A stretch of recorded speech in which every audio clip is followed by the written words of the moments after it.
morning to our today's another edition of Press Review. This is the program where we discuss what has been written in the two major newspapers of Malawi, the Daily Times and The Nation. Today you are with me, Gift Kalonga, and my colleague Charity Chilanga. Moyo Libwanji. Moyo wabwino kainuyo. Moyo wabwino so. Zikusonya. Zikusonye? Zandhana na zokazo. Yeah. TV ibikala yathu. Bwanji so. Ndiyathu mkumene, inumufuna ikhala yandani. Ndiyathu. Solo atuba. Ndiyathu. Azingona nkombe zaithu. Inumati. Umazi kubilire. Muna tiyambepo tayamba ni kumene kufaino ndamene mwanyamula The Nation. Inu ndamene mwanyamula dziko. Mukamatelo tudemzi. Pomwe ndanyamula nthawi. Mwanyamula nthawi. Fine, hapo it now makes sense. All right, to begin with the very front page, there is a story that says fuel haulers protest a 20% cut in the rates. And the story is on page 2. Part where it says Malawian fuel transporters have protested a 20% cut in haulage rates from August 1st this year and have withdrawn at least 100 trucks from contracts. Transporters Association of Malawi says Malawi Energy Regulatory Authority MELA has reduced the rate for transporting fuel from Tanga Port in Tanzania to Luntha from 900,000 kwacha to about 700 kwacha per ton per kilometer. Further breakdown shows that the rate from Dar es Salaam to Chilumba in Kalonga has been reduced from 593.25 kwacha to 481.62 kwacha per ton per kilometer, representing 19% reduction, while Beila in Mozambique rates are down from 594.78 kwacha to 419.75 per ton per kilometer, representing 17% reduction. Aduga. Ai kumati taifoto kozenson buno bwino chifai kuoneka zona kuti sinanga mowerenga muchizungu. Ndembooneka mwachidule kuti zizimveka. Of course. All right, azathu amene amalinyamulira mafuta awo.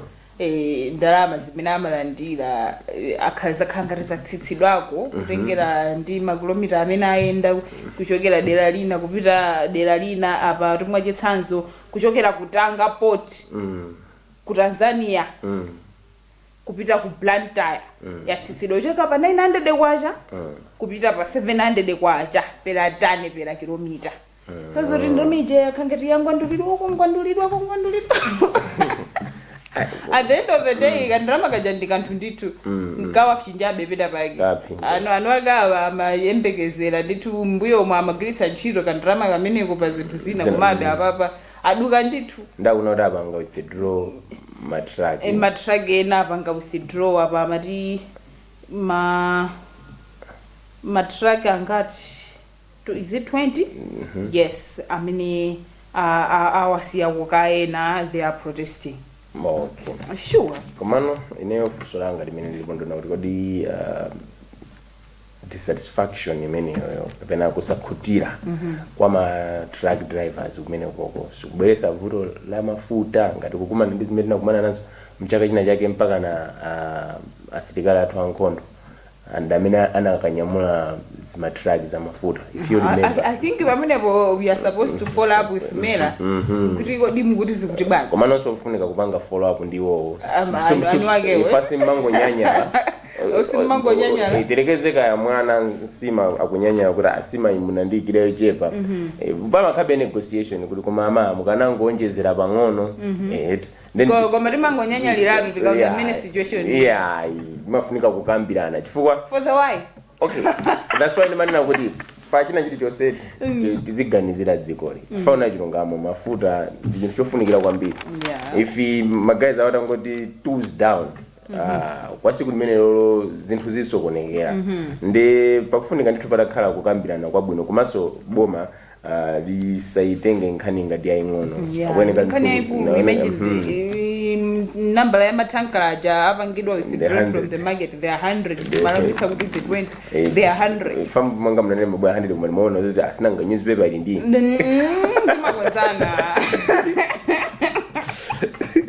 100 ndambili nge tikaganizira ndi mmene vuto la mafuta alimati when we are heated by the problem of fuel scarcity mmene zimakhalira mdziko nde chimene chimachitika transport amakwera nde kuti zakudyaso zimakwera koma matransport aja akakwera satsika zimaoneka zoti iwo alibe pansi pawo palibe iwo ndamwamba nde zinthu zoti zimabweretsa so mavuto ena so I feel like kuti boma likuoneka lichite zokambirana komanso chite mokambirana matransporters amenewa kuti mwina kapena at the end of the day pakhale ka solution kamene kakhonza kukomera mbali zonse apa pali story imene yakuti ex-pilot Fort's June 10 flight stays he would not have flown in the day's weather. Ntende, these are the pressures you get for the VVIP flights. Part of the story says a retired military pilot has told a parliamentary inquiry that safety should make precedence over pressure to complete a VIP flight, saying he would not have flown to Mzuzu under the weather conditions prevailing on June 10, 2024. Retired Brigadier General Juvenilus Ntende, a former Donia pilot and instructor with about 4,000 flying hours, made the remarks yesterday when he appeared before the parliamentary ad hoc committee investigating the Chikangawa plane crash. Dzulo aminiwa Ntende anaonekera apa maso pa committee ja nyumba ya malamulo imene kufufuza zangozi ya ndege imene inaphaye mwana wachiwiri kwa mtsogolo wa dziko lino malemu Dr. Saulus Chilima ndi anthu ena asanu ndi atatu ndipo kumeneko abweretsako so information ina kwene amene zoti akanakhala zoti iwona amene amayendetsa ndege sakanalola kuti ndege inya nene chonchi ndinali komweko chimene chinachitika olatula nkhani tonse a General Ntende adayamba kuperekera umboni wawo alesana khanga ngati wabalalika kuti akunena kuti chani then kenako fa amakhanga na mapereka background echina chilichonse olamata akafusidwa fuso amapeza kuti iye basi kuchita kwa adula because he has full information about china chilichonse like he went as an expert witness kapena kuti sanali nawo mundege ija komano ndona kuti ali ndi ukadaulo akhalasa kuyendesapo ndege manager nda kufotokoza anazafika pena pake pona kuti was saying kuti kunena pa chilungamo zinthu zake mene zinalili nyengo yake mene inalili ine sindikanalola ndikanauza malemu Chilima kuti ulendo malingana ndi ukatswiriwa ulendo utakhansula ndipo ati wakanalolera loevi nakayikidwe mugadu mufa paja silikala akala kwa mwinga pa gate ati akanalolera chifukwa choti akanafunisisa kuteteza moyo ya anthu chifukwa kunena kuti panopata onani ndi zinthu zoti is unreversible ndipo ananena kuti ngozi jayo inali yopeweka ndi anafotokoza ndithu zinthu zambiri nde kwambiri chimene ndangochiona ndichonena kuti zinthu ngati zimene zifunika kugwiritsidwa ntchito fa awali ngati kupereka ndikanoti expert opinion ndipo ananena sona kuti ndikovuta kuti tipeze like kuti tingakhale kuti anapanga chinthu chakuti ndichi vuto ndiwakuti ndizovuta fojana kuti palibe amene anadani anapulumuka komanso ananena kuti maripoti a BFU aja amene ajawa akamapanga anthu aja amakhati amafotokoza kwambiri za ndege yawo pofunanso kuti akonze reputation yawo nde sikuti mmene angalembe mukuna kuti ndege inagwa chifukwa chakuti kapena kuti anakwesa ndiwakuti kapena kuloza zala kuti wakuti sana ayi ati report limene just zingatheke na fotokoza choncho. Okay. Then nedzulo mpaka nthanata inde ndi lecturing so pa manager inatenga ntha. Okay, if imaona ngati sitichepa mara munthu mmodzi kawana awara kwangu komana ana fotokoza ndithu fotokoza mwamvemvemve oti mpaka nyamena kuti awaso atithandiza kwambiri fabwera ndi information iso ine imene timayifuna imene tingaigwiritse ntchito twana fotokoza zinthu zambiri ndemwe chidule ndingafotokozeko choncho. Chabwino, Study Flags Week Party Dispute Resolution. Malawi's political parties remain vulnerable to internal conflict because of weak dispute resolution mechanisms, although judicial interventions can help restore order. A new study has found. Published in the Malawi Journal of Politics and Public Affairs, the study says recurring disputes reflect incomplete party institutionalization, but also finds that courts can play a constructive role when internal mechanisms fail. Okay. Nkani za mpungwe mzibadi za ndale. Manena kuti pamene okay.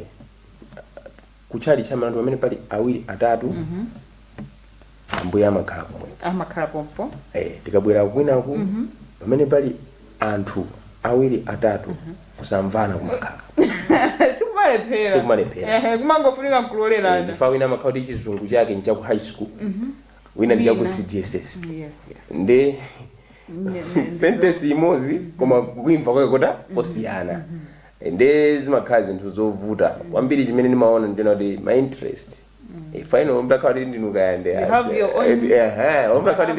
mtakhala ndinu secretary general ine kaya ndi ndani tonse tili muchipani chimodzi koma tikhala ndi ma interest osiyana kuti kodi ine mukufuna chani ine ndikufuna chani ndi chifukwa choti zofuna zathu nzosiyana pamene pamabwera kutani kukolana chifukwa chake sokuli makoti kuti anthu azikamang'ana komano sizimakhala bwino zinthu zapachiweniweni ngati zimeja mpaka kukoti ena mpaka na kumakhala atichani dismiss the case with cause ndekuti mukuperekaso ndalama momoti ndalama mzisungira za 2030 campaign ndikuti mukhala mukupereka kumakoti ndene ndimaona ngati zinthu ngati zimezi zimafunika ndithu amana kuti awiri sayendera limodzi asana pangane koma mwina andala kunoko amendera limodzi asana pangane tingatero koma amene kuti azipangana kuti ifeyo tufuna goal yathu ndi iyi zolinga zathu ndi izi tonse chabwino kandi fanthu osiyana kandi fanthu amitundu yosiyana koma tonse cholinga chathu chikhale chiti chimodzi ifika pena timayiwala cholinga cha chipani chathu chija kuti ndi chani kodi paja chipani chonse chili ncholinga chake of course chachikulu nchora akhale pamene pajapo hanangati biseso chachikulu ndizakuti akhale pamene pajapo zinazi zimangokhalira zoti chanchani zimangoona kuvuta koma zimafunika kuti politician of course ma politician amayeneka zoda kuti nawo aziganizire koma kwambiri gumeni go yawo ikhalena kuti Malawi asangalale pamenepo ndifandira ukule chinthu ichi chimene chimavuta ndichonena kuti maybe anthu sitimatha kuzuwa zona kuti kodi titakhala kuti dziko lathu lalipanga kuti zinthu zikuyenda bwino zingakhale bwanji timaona anthu ena amatuluka mdziko muno kupita kunja kayang'ana thandizo la mankhwala si zinthu zabwino zimene zijazo even kaya ena kuchoka m'Malawi muno kupita kukayang'ana ntchito kwina si zinthu zabwino zonse zikungonesa kuna kuti mzaka za mbuyo mkomanso zaka zina zonsezi sitinachite bwino ndezo sezi zimayambika chifukwa cha party politics kankhazo na kuti mkati mwathu mulibe mgwirizano ndikovuta nakambako pano that's why tikuona ena achoka chipani chikupita uko ifika chotaya ena achotsana chipani you see ena olowone opeka chisanzo nyumba amayi abambo ali sakupanga zake zimakhala ina kulowera uku ina kulowera mamoti mukanatha kuphika nsima ete abambo ndoti mundese agula thumba akanatha kugula thumba la ufa amayi mwina ndikuyesesa kupeza timatemba apezeka zona kuti abambo angogula ufa zavuta koma mukakhala nonse muli pamodzi mukugwirizana masonkherana kusonkherana samankhale matiriyo okha nzeru koma ifiko chankulirano zimachitika so ndithu kuti abambo aphika zawo amayi aphika zawo chete basi pamene pajapano bwela tikukhalira limodzi development iso ndiyovuta ndeni ndifakenso ifeyo tionesese kuti kuti uzaonesese zimene zimachitika that's why timakhanira nditi mavuto sure kala ku MCP ukajeseka bwira nena zakuti the party is strengthening its processes and ma structures opangira resolve ma conflicts in nyumba mwawo komanene have you learned kuti kumala kunoko we are good at policies and making statements. Of course, yeah. Komano kuti chinthu chete chipange. Ine ni maganiza ngati kuti kwambiri tatenti amachidwe ndi kulankhula. Let's just do. Action.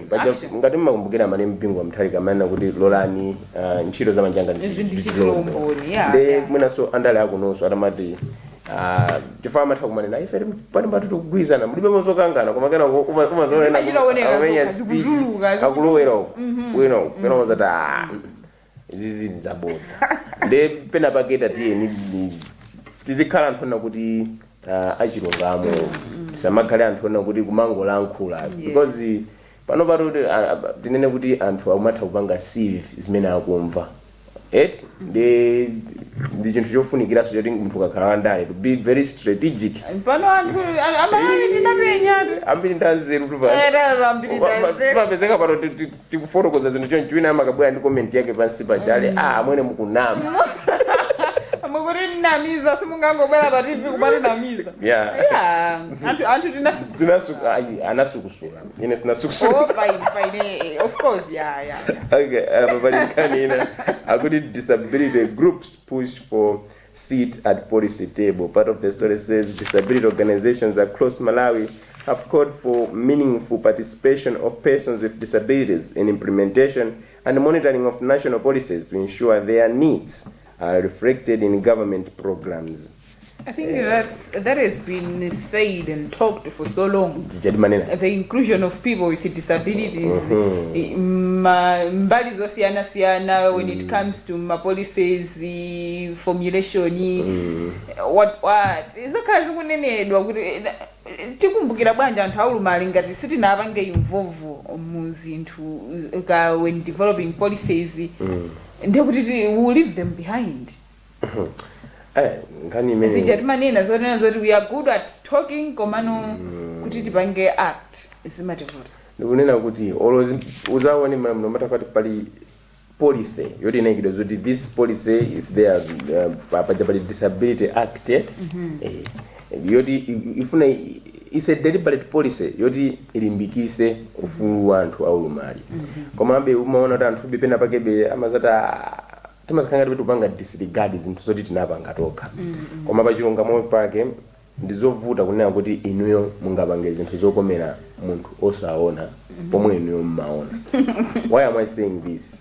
Inuyo simungaziwe kupweteka kwa kukhala osaona, simungaziwe kupweteka kukhala kwa munthu olumala. Inuyo mutamango kuganiza koma munthu akakhoti alimoti zinthu zija amazidziwa kuti kaendedwe kanga kamavuta bwanji patachitika mapolisi hotere kaya tetekezeka ndikovota kuja bwanji pazikhala special treatment inayako. Of course imakhalako koma ndinazala nkhula napo nawo anana kuti siyokwanira ndi zinthu ngati zimene zizi komanso kukhala pa table pona kuti azitha kupanga nawo ma decisions fast ukangokhala zoti weyo you are just an implementer not a policy maker zimakhazo zimavuta forma funika kuti zizozona kuti okay kuti tifika hapa kuti tumapolisi aja kuti iliko makhala argument izimezo ziya bwanyi muipange choncho ndewe sukudziwa kuti chabwera bwanji terekeze amene akupanga policy ndo khalunga mukupangira anthu oluma mungopanga zimene zijazo for the sake kuti mufuna mungopanga kumano you don't have that real experience aribola takumana malawa saloi koma mafuniko kuti akhale ndithu mene munthu woti olumala azine kuti izi ziyende choncho nditakhala kuti kupanga choncho ayi ndithu zingakhale zinthu zabwino ineyo I like their core komano we need to amplify chifukwa iyi ndiye yakhala song of the tikanoti years decades. All right, we're moving on to the business segment. Cement imports drop, local output increases, data show. But with the story says the cement imports have dropped by about 8% 7 months after Portland Cement Malawi Limited commissioned its 800,000 metric tons capacity factory in Balaka district, with experts say has stabilized the local supply and prices. Malawi Revenue Authority MTNG one-stop border post station manager Tapona Nkata, in an interview on Tuesday, confirmed the situation, adding that this has resulted in an estimated 22% drop in cement customs revenue at the border where cement imports from Zambia pass through. Okay. Ndoti tachepesa kupanga import kapena kugula cement uchokera kumaiko ena. Ndipo apa kunena zoti zapangitsa zoti mina mitengo ya cement ikhazikike mina so itsike. Of course mina kukhazike kawo koma kutsika kweni kukaya. Yeah, komano kutengera economic rate the moment tikupanga import kwambiri timakhala zonna kuti kumekuja tizifuna ma dollars meaning kuna kuti tikutenga kuno ma dollars athu oche pomwe acha tikupitisa kuja pomwe tikakhala kupanga export timakhala kutani tikulandira ma dollars ambiri. In this case ndekuti fail, we are using our local made cement. There's nothing like kuti tikapange import. Komanso zimene zizithandizira kuti production ya cement ikule because demand ikhaona kuti yachuluka and ma supplier achaso akauti akuchuluka. At the same time ndekuti tikauti tikulemba ntchito anthu ambiri. Let's say ngati shayona ija inali maybe ndi kind factor yake maybe kandi madera ochepa yake ndoti khala ikuonjezera pamene pacha chifukwa kuti zinthu zawo zijakapanga zigwiritsidwa ntchito kuti konkono inene ngangonena choncho. Of course mina ndika chomweso ndinganene mina ali ndo athu achitepo kanthu cement ija itatsika ndithu chingakhale chinthu chabwino. We can't talk of climate resilience when anthu tikanamangira manyumba nje doti.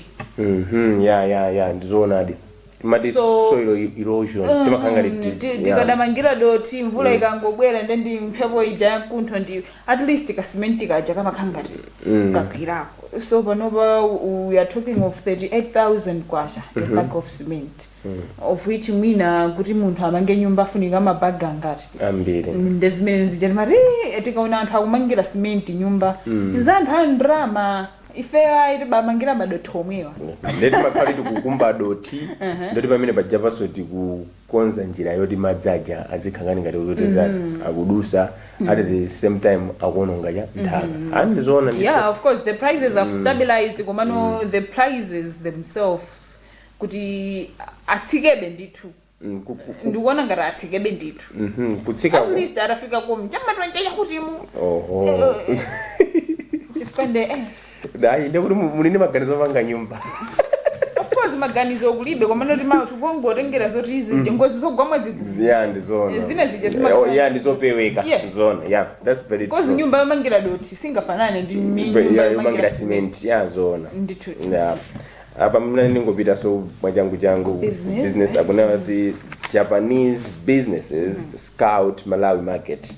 Part of the story says Japanese entrepreneurs have expressed interest in investing in various sectors of country's economy as Lilongwe and Tokyo are working on enhancing trade and investment ties.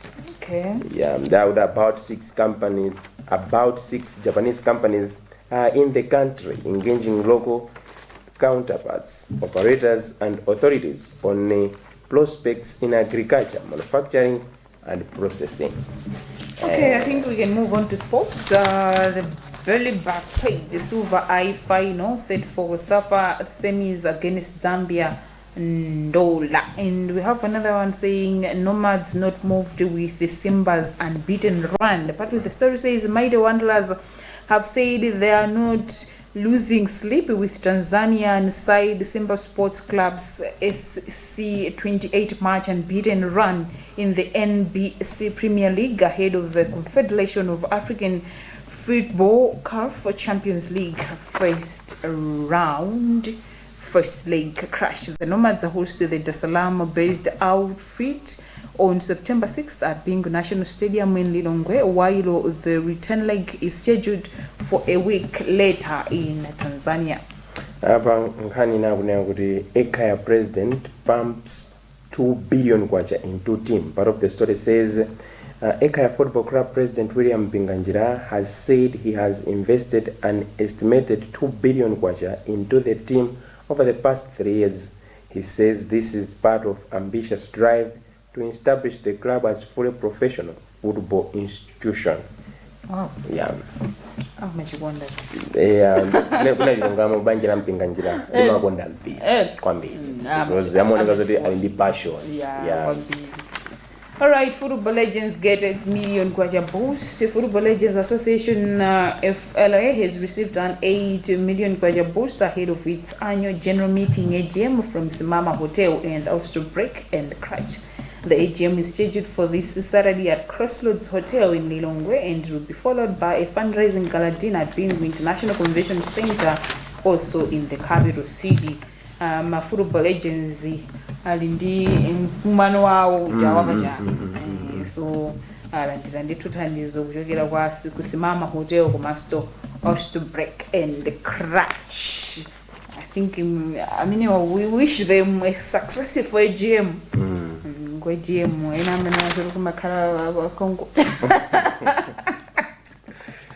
Kongo trandala wena kukina kumakhala kukoza zinthu ayi koma kumene kuja ngoma thama uzana zilungamo uzana zilungamo iwe umalakwisa.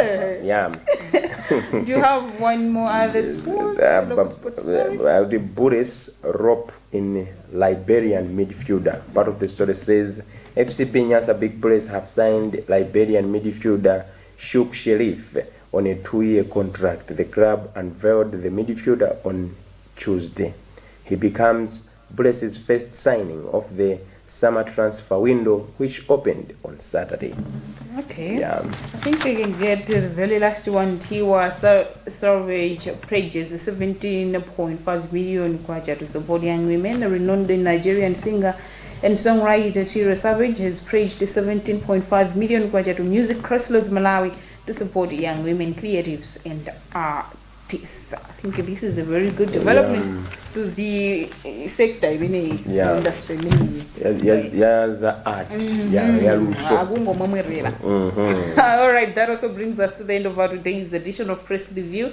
Timango kubatsirani tu tinkani dina tomwera lembedwa ma newspaper dina chabi zambiri mene kuti mwina mukhale ndi chithunzi kuti mene mwalembedwa chani ndi chani ukhoza kugula mapepa anu awose akugulitsidwa pa mtengo wa 6,000 kwacha. And in our today's program you were with me Charity Chikanga and my colleague Gift Kalonga. Stay tuned. Chifukwa tikhalete kukupatsirani parliamentary inquiry on the print cash. Good morning.